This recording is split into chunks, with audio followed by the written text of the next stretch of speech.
நல்லது மனம் கேட்கும் கேள்வி இது. நிலவே நிலவே சரிகம் கதை நீ பாடு, என் கனவை திருடி பல்லவி வரியாய் போடு.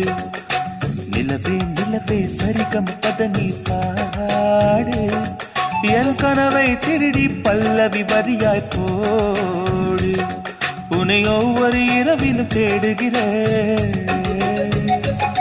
நீ தேகின்ற நாளில் வாடுகிறேன். உன் மௌன